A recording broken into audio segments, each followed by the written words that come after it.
வணக்கம். பார்வையாளர் அனைவருக்கும் கேஆர் யூடியூப் சேனல் வாயிலாக எனது வாழ்த்துக்களை தெரிவித்துக் கொள்கிறேன். கொங்கு மாநகரத்துடைய கொங்கு மண்ணின் மைந்தன் குழந்தைராஜ் என்கிற சகோதரர், கலையுலக சகோதரர் சில நாடகங்கள் நடித்திருக்கிறார், திரைப்படங்கள் நடித்திருக்கிறார். சில திரைப்படங்கள் இணை தயாரிப்பாளராகவும் கதை நாயகி தகப்பனாகவும் இப்படி பலதரப்பட்ட ரோல்கள் நடித்திருக்கிறார். கேஆர் யூடியூப் சேனலுக்காக பார்வையாளர் உங்களுக்காக அந்த கலை உலக சகோதரரை இப்பொழுது நாம் சற்று நேரம் உரையாடுவோம். அவருடைய அனுபவத்தை சொல்லுவார்கள்.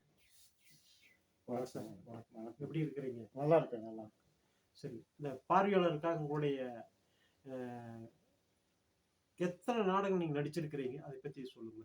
நான் நடிச்ச ஒரு 10 நாடகங்கள் மேலே நடிச்சிருக்கேன். அது குறிப்பாக சொல்ல போனால் வாழ்வில் வசந்தம், கரையை தோடாத அலைகள், ராசாத்தி ஒரு ரோசாப்பூ, உன்னை தேடி வந்தேன், இப்படி பல நாடகங்கள் நிறைய நடிச்சிருக்கேன். எத்தனை நாடகம்னு சொல்லுங்க பார்க்கலாம். அதான் குறிப்பாக ஒரு 4-5 நாடகங்கள் குறிப்பாக சொல்கிறேன். நிறைய நாடகங்கள் சின்ன வயசில் போட்டது கொஞ்சம் ஞாபகத்துக்கு வரல. ஆனால் குறிப்பிட்ட நாடகங்கள் மட்டும் இப்போ ஞாபகத்துக்கு வந்து உங்கள்கிட்ட பயந்துக்கிட்டு அவ்வளோதான். சந்தோஷம். அந்த நம்ம பார்வையாளர் பார்த்துட்டு இருக்கிறாங்க, அந்த நாடகத்தினுடைய வசனங்கள் ஏதாச்சும் சொல்லுங்க. கரையை தோடாத அலைகளில் வந்து இலக்கிய வசனம். அந்த இலக்கிய வசனத்தில் தான் பேசணும் நான். அப்புறம் ரொம்ப நாள் கழித்து காலேஜில் படித்த ஒரு பையன் என்னை வந்து சந்திக்கிறான். சந்திக்கும் போது, ஏய் எப்படா இருக்க ராஜா, எப்படி இருக்கிற அப்படின்பா. என்னடா சொல்கிறது, உனக்கே தெரியுமே, காலேஜில் படிக்கிறப்போ ஒரு பெண்ணை மனமாற காதலித்தேன். அவளும் தன் உள்ளத்தை என்னிடம் ஒப்படைத்தாள். நாங்கள் இருவரும் சில கால இன்பக்கடல் நீந்து விளையாடினோம். வாழ்க்கைப்பட்டது வாழ்க்கை அல்லவே. என் இன்பரோஜாவை கிள்ளி என் இதயத்தோடு அணைத்துக் கொள்ள என் கரங்களை நீட்டினேன். கூறிய முட்கள் நெஞ்சத்து கீறியது. காயப்பட்ட என் புண் ஆறுவதற்குள் எனது வாழ்க்கை மற்றவர்கள் தேடி ஓடினேன். அவளும் ஒரு செல்வ மகனை தந்துவிட்டு மறைந்து விட்டான். என் செல்வ மகனோ அம்மா அம்மா என்று கதறினான், அழுதான். கடல் மேல் செல்லும் கப்பலை போல எனது வாழ்க்கை தத்தெழுத்தி கொண்டே இருந்தது. சுரேஷ், இதை என் வாழ்க்கையில் நடந்து கொண்டிருக்க சம்பவம் அப்படின்னு இந்த வசனத்தை நான் இலக்கியத்தில் சொல்லுவேன். ரொம்ப சந்தோஷம். கேட்பதற்கு ரொம்ப சுவாரஸ்யமாக இருக்கிறது. சினிமாவில் நடிச்சிருக்கிறீங்க, இணை தயாரிப்பாளரும் இருக்கிறீங்க. உங்களுக்கு சினிமா திரையுலக அனுபவம் சொல்லுங்களேன். நாடகத்தில் நடிச்சிருக்கிறப்ப வந்து எந்த ஊர் வந்து கிராமம். அந்த கிராமத்தில் நாடகத்தில் நடிச்சிட்டு இருக்கிறப்ப நண்பர்களும் சொல்லுவாங்க, டேய் நல்லா நடிக்கிறிய, சினிமாவுக்கு போகலாமல அப்படிம்பாங்க. அப்புறம் சில பேர் வந்து இவனுக்கு வேறு வேலை இல்லை, இவனுக்கு சினிமான்ட்டு இது நாடகம் அப்படின்னு அலைவா அப்படிம்பாங்க. சில நல்ல உள்ளம் படைச்சுவிய, நீ போ சினிமா உலகத்துக்கு போ, கண்டிப்பாக ஜெயிப்ப அப்படின்னு நல்ல உள்ளவங்க வாழ்த்துன்னு உண்டு. அந்த போர்வியில் தான் நான் சினிமா உலகத்துக்கு போகலான்னு ஒரு முயற்சி பண்ணினேன். அந்த முயற்சி பண்ணிட்டு இருக்கிறப்ப தான் சென்னை எங்கே இருக்குன்னு எனக்கு தெரியாது. சரி எப்படா சென்னைக்கு போகிறது அப்படின்னு யோசனை பண்ணிட்டு இருக்கிறப்ப தான் நம்ம கோயம்புத்தூர் பக்கத்தில் சூலூர், அதில் சூலூர் கலைப்பித்தன் அவர் பேர் நிறைய நாடகங்களில் போடுவார், படங்களும் எடுத்திருக்காரு. அப்புறம் அவர் மூலியமாக தான் நான் சென்னை போக வேண்டிய ஒரு சந்தர்ப்பம் கிடைச்சிது. அந்த சந்தர்ப்பத்தில் தான் அவர் படம் சொந்தமாக எடுத்தார். சாட்டை இல்லாத பம்பரம், கண்ணத்துறக்கன் சாமி, அப்புறம் கண்ணம்மாய் என் காதலி, நிறைய படங்கள் எடுத்தார். அப்புறம் அதில் வந்து சின்ன சின்ன கேரக்டர்லாம் கொடுத்தாரு. சிவகுமார் கூட நடிக்கக்கூடிய ஒரு சந்தர்ப்பம், சின்ன ஒரு கேரக்டர், வீட்டு வேலைக்காரனாகவும் அந்த மாதிரி சில சின்ன கேரக்டர்லாம் கொடுத்தாரு. அவர் 2-3 படங்கள் பண்ணேன். அப்புறம் பண்ணி முடிச்சு சென்னையிலேயே சரி வேறு படங்கள் பார்க்கலாமா அப்படின்னு ஒவ்வொரு கம்பெனியும் இறங்கினேன். இறங்குறப்போ எனக்கு கொஞ்சம் பொருளாதார வசதியில் கொஞ்சம் அங்கே சென்னையில் கொஞ்சம் இதாகிடுச்சு. என்னடா வீட்டில் நல்லா செல்வாக்கு இருந்தோமே, சென்னையில் வந்து ஒரு டீக்கும் சாப்பாட்டுக்கும் ரொம்ப கஷ்டப்படுறோமே அப்படின்னு மனம் வந்து ரொம்ப அளவாஞ்சிச்சு.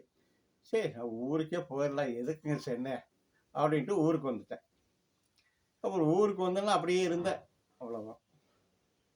என்னென்ன சினிமாவில் நடித்தீங்க அப்படிங்கிறது இந்த படம் தானே இல்லை இதை விட்டு உங்களுக்கு? இல்லை, ஊருக்கு வந்தவரும் ஒரு 2வது சினிமாவில் கூப்பிட்டாங்க, அவர் போனேன். அது போகும்போது அவர் தான் சூலூர் கலைப்பத்தில் சின்ன சின்ன கேரக்டர் நடிச்சிட்டேன். நமது மறைந்த கார்வண்ணன் ஒரு டைரக்டர், பாலம்ங்கிற படம் பாலம். சிறப்பான படம். ஆமா, பாலம், பாலம். அந்த பாலம் படத்துல நடிக்கிறதுக்கு என்னை கூப்பிட்டாங்க. அது நல்ல கேரக்டரு. முரளி கூட கன் வச்சுட்டு அந்த ஒரு எம்எல்ஏ கடத்திட்டு வந்து நடு பாலத்துல வச்சு பிளாக்மெயில் பண்ற கதை. அது வந்து கன் வச்சுட்டே அவர் கூட நடிச்சிட்டு இருப்பேன். அந்த மாதிரி. அப்புறம் அது போக ஒரு டான்ஸ் வேறு நடக்கும். அதில் அந்த டான்ஸில் நான் பண்ணியிருக்கிறேன்.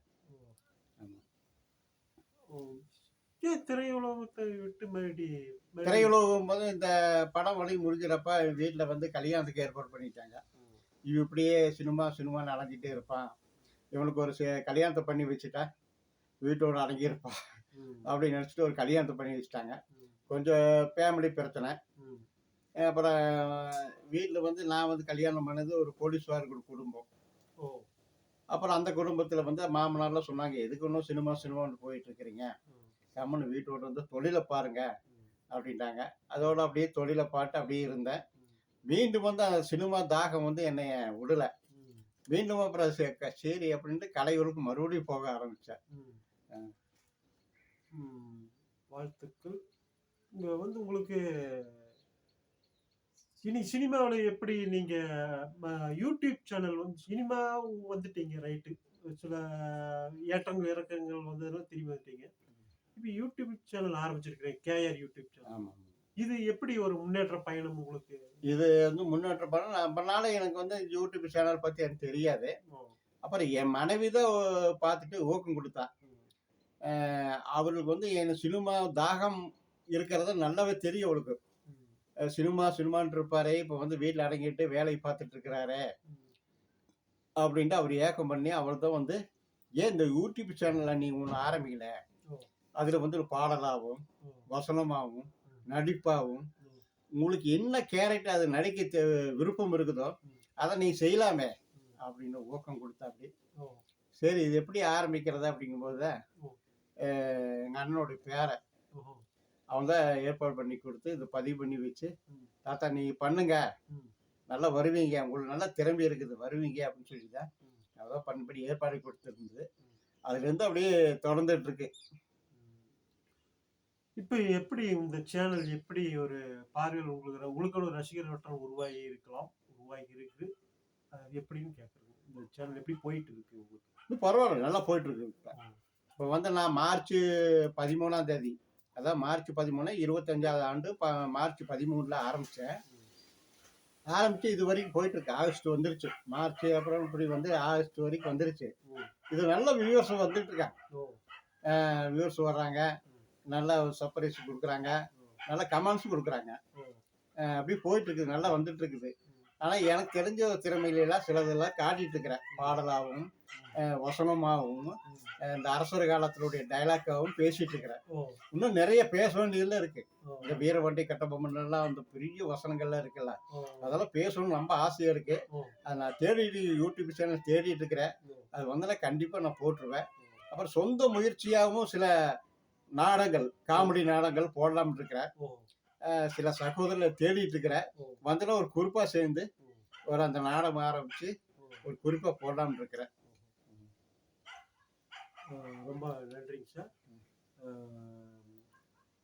நாடகத்திலிருந்து திரையுலகத்துக்கு வந்தீங்க, திரையுலகத்தில் சில ஏற்றங்கள் மறுபடியும் யூடியூப் சேனல் ஆரம்பித்து சொல்லியிருக்கிறீங்க, சில குறிப்பிட்ட ரசிகர்கள் பெற்றுக்கிறீங்க. வாழ்த்துக்கள், மேலும் மேலும் வளர வேண்டும். இல்லை இன்னொரு இது சின்ன விஷயம் என்னன்னாக்கா, சொல்லுங்க. இப்போ திரைப்படத்தில் 2-4 திரைப்படங்கள் நடிக்க என்னை கூப்பிட்டுருக்குறாங்க. வாழ்த்துக்கள், சந்தோஷம். ஆமாம், கூப்பிட்டுருக்குறாங்க. அப்புறம் என்னுடைய காலதாமங்கள் போனாங்க, 1 வாரம் 10 நாள் தான் ஆகும். சரி அதெல்லாம் எப்படிங்கிற தெரிஞ்சுக்கிட்டு, ஏன்னா வந்து வீட்டில் நான் வந்து மனைவி வந்து தனியாக இருப்பான், அதனால வந்து சரி ஆள் வேணுமே அப்படிங்கிறக்கா பக்கத்தில் இருக்காங்க, சொந்த பந்தங்கள் இருக்காங்க, இருந்தாலும் வந்து நம்மளுக்கு ஒரு இது வேணுமே அப்படின்னு யோசனை பண்ணிட்டு இருக்கிறேன். நல்ல கதாபாத்திரம் இருந்தாலும் நடிப்பேன். அதாவது எனக்கு பிடிச்ச கேரக்டர் என்னன்னாக்கா, போலீஸ் இன்ஸ்பெக்டர் கேரக்டர் நல்லா பண்ணணுங்கிற ஒரு ஆசை. அப்புறம் 2வது வந்து ஒரு பெரிய ஒரு வில்லனாக நடிக்கணும்னு ஒரு ஆசை. அப்புறம் 2வது ஒரு குடும்பத்துக்கு நல்ல ஒரு சகோதரனா, அதாவது அம்மாவுக்கும் மகனாகவும் தங்கச்சிக்கு அண்ணனாகவும் நடிக்கணும்னு ஒரு ஆசை. அது போக வீட்டு தலைவனாக நடிக்கணும்னு ஒரு ஆசை. இப்படி பல கேரக்டர் பண்ணணுங்கிறது எனக்கு ஒரு ஆசை இருந்துகிட்டே இருக்கு. ஆமாம். வாழ்த்துக்கள் சார். அது சுருக்கமாக ஆ, இந்த போலீஸ் இன்ஸ்பெக்டர் அது வந்து சில நொடிகள் ஏதோ ஒரு டைலாக் அந்த ஒரு கம்பீரம். ஆ, நடிகனுங்கிற பரிணாமம் எப்படி வேணாலும் எந்த வேடம் குடுத்தாலும் வந்து வந்து அந்த கேரக்டரா மாறி சிறப்பான நடிகர், சிறந்த நடிகர் என்று ஆமா. சொல்றோம். அப்ப நீங்களும் உங்களுடைய சொல்றீங்க. எப்படி இந்த மாரி கேரக்டர்லாம் குடுத்தா நான் நல்லா நடிப்பேன்னு எனக்கு ஆர்வம் இருக்கிறது. அதுல ஒரு ஒரு ஒரு இன்ஸ்பெக்டருக்கு ஒரே ஒரு டயலாக், ஒரு வில்லன் அப்படி ஒரு டயலாக், ஒரு குடும்ப தலைவன், ஒரு அண்ணனுக்கு இது ஒரு சிறந்த ஒரு தங்கைக்கு சிறந்த அண்ணனாக ம், அப்படி ம். ஏதோ ஒரு ஒரு சீக்கிரம் ஒரு நொடியில ஏதோ இந்த நம்ம பார்வையாளர் ஆர்வமா பார்த்துட்டு இருக்காருன்னு சொல்லுங்க. இன்ஸ்பெக்டர் கேரட்ல ஓ, நடிக்கணும்னு ஒரு ஆசை. நான் ஒரு ஸ்டேஷன்ல உட்காந்துருப்பேன். ஓ, ஒரு கட்சி சார்ந்த ஒருத்தன் வருவான். ஓ, வர்றப்ப, "என்ன என்ன ஆள புடிச்சு உள்ள ஓட்டியான்னு?" கேட்பாப்படி. ம், அப்ப, "நீ பெரிய லார்டு லபதாஸா? ம், ஏய், உன்னோட ஆட்சி 5 வருஷம். ம், என்னோட ஆட்சி 58 வருஷம். ம், ஓட்டு போட்டு மக்கள் மனசு வச்சாங்க. ம், உன்னை குப்பை தொழில் போடுற மாரி தூக்கி போட்டுருவாங்க. ம்.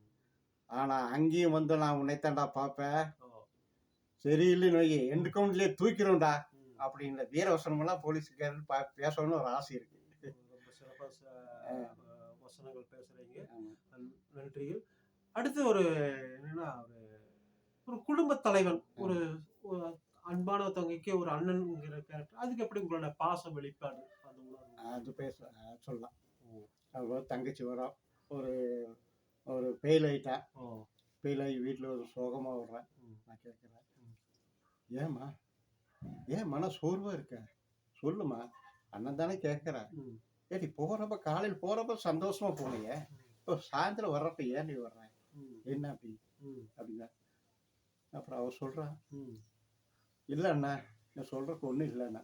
நீ மறைக்காத. எதா இருந்தா சொல்லு." அப்படின்னா. ம், "இல்லண்ணா, பஸ்ஸுலயே வர்றப்ப சில காலி பசங்கள்லாம் வந்து நம்ம கலாட்டா பண்றாங்கண்ணா. ம், எனக்கு டெய்லி போறது வரது பிடிக்கலையேண்ணா." ம், அப்படி சொல்லும்போது, ம், அப்ப அண்ணன் வந்து கொதிச்சு சொல்றான். ம், "யாரம்மா அது? ம், எங்கிட்ட சொல்லு, நான் பார்த்துக்கிறேன். ம், நான் வர்றேன். நாளைக்கு உன் கூடயே நான் வர்றேன்." ம், அப்படின்ட்டு அவன் தங்கச்சிக்கு ஒரு தைரியம் கொடுத்து ம். அனுப்புவேன். அந்த மாதிரி ஒரு கேரக்டர் பண்ணுவோம். அடுத்து ஒரு வில்லன் கேரக்டர்ன்னு சொன்னீங்க. வில்லன் கேரக்டர் இப்ப வந்து ஒரு கட்ட பஞ்சாயத்துல வச்சுக்கங்க. ஒரு ஒரு கடை காலி பண்ண மாட்டேங்கிறாங்க. ம், போய் வில்லன் போய் கடை காலி பண்ணி ஆகணும். கடை உரிமையாளர்ட்ட பணம் வாங்கிட்டு ம். கடையை காலி பண்ணி ஆகணும் அப்படிங்கிறது. ஏன்னா நீங்க சொன்னீங்க. இப்ப இப்ப சிறப்பா பேசுனீங்க. ஆ, இன்ஸ்பெக்டர் கேரக்டர் எப்படி பேசணும். அதே மாரி ஒரு அண்ணன் அப்படிங்கிற கேரக்டர் ஒரு வில்லன் கேரக்டர் உங்களுடைய ஆர்வம் இருக்குங்கிறீங்க. ஆ, அது எப்படி ஒரு பார்வையாளருக்காக அந்த வில்லன் கேரக்டர்? ம், ஒரு கடை காலி பண்ண மாட்டேங்கிறான். ம், கடை உரிமம் கொண்டு வந்து ஒரு புகார் குடுக்குறாப்புல. நீங்க அந்த பேட்டை ரவுடின்னு வச்சுக்கோங்களேன். ஆ. அப்ப வந்து உங்களுடைய வில்லத்தனத்த அது ஒரு அந்த இடத்துல மிரட்டுறீங்க. எப்படிங்கிறது அது பார்வையாளருக்காக. ம். கடை பக்கத்துல போறேன். ஓ! "டேய், யார்றா வர சொல்றேன் அவனை? இது அந்த கடைக்கு ஓனரா? ஆ? நான் இந்த பேட்டுக்கே பெரிய ரவுடின்னு தெரியும். தெரிஞ்சு என் ஆள் வந்தோடனே நீ கொடுக்காம அமுச்சுட்டியாடா? என்னடா அது?" அப்படின்னு. "இல்லைங்க அவா." அப்படின்னு போக்கு சொல்லுவா. சொல்லும்போது, "நினைச்சுக்க, இந்த பேட்டிலேயே என் பேரை சொன்னா மின்னல் என்று சொன்னாலே நடுங்கும்டா அந்த பேட்டை. அப்படிப்பட்ட பேட்டையில் நீ கடை வச்சுக்கிட்டு என்னால் வந்து கேட்கிறப்ப நீ கொடுக்க முடியாது சொன்ன. உன்னை சும்மா விட மாட்டா, தொலைச்சிருவேன். எண்ணி 24 மணி நேரம் இந்த கடை இந்த இடத்துல இருக்காதா, ஜாக்கிரதை."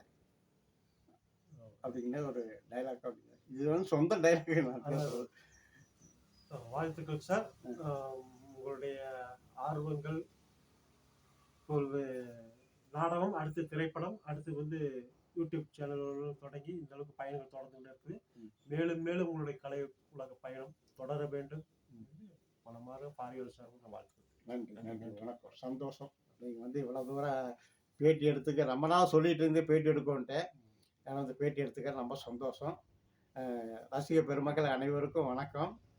பாருங்க, நல்லா இருந்தா வாழ்த்துங்க, சர்ப்ரைஸ் கொடுங்க, வாழ்த்து தெரியுங்க, கமெண்ட்ஸ் சொல்லுங்க, வியூஸ் பாருங்க. நன்றி, வணக்கம்.